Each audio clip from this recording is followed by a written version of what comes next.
Have you ever wondered why Germany lost World War I? It's a question that triggers a cascade of thoughts and theories. From economic struggles to the Armistice, a myriad of factors led to the downfall of the once mighty German Empire.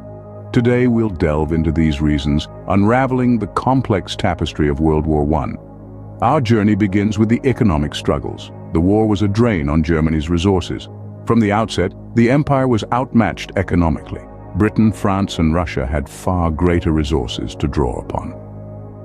Germany's economy was stretched to its limits, trying to compete with the Allies' superior financial power.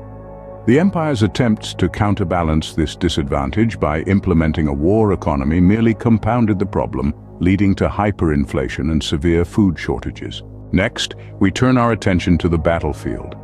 Germany was engaged in a two-front battle, fighting against the Allies on the Western Front and the Russians on the Eastern Front. This divided Germany's military and resources, preventing them from focusing their full might on a single front.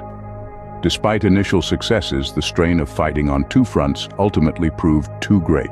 Internal problems also played a significant role in Germany's defeat.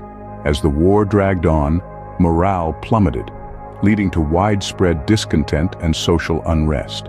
Strikes and protests became a common sight in German cities, further draining resources and undermining the war effort. The political instability and social upheaval were exacerbated by the blockade imposed by the British Royal Navy, which led to widespread starvation and disease. Then came the American factor. The entry of the United States into the war in April of 1917 tilted the scales in favor of the Allies.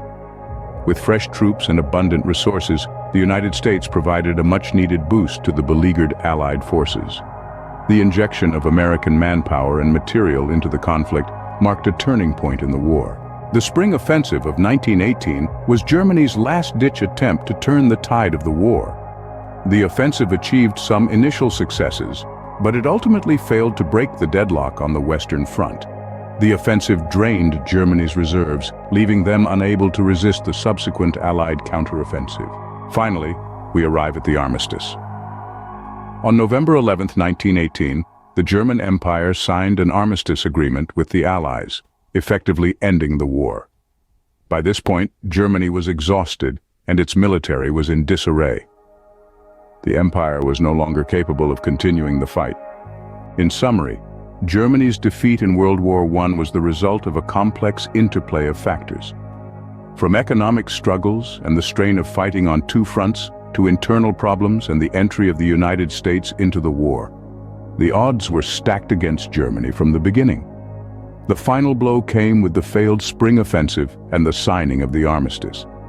The once mighty German Empire was brought to its knees, marking the end of a tumultuous chapter in world history.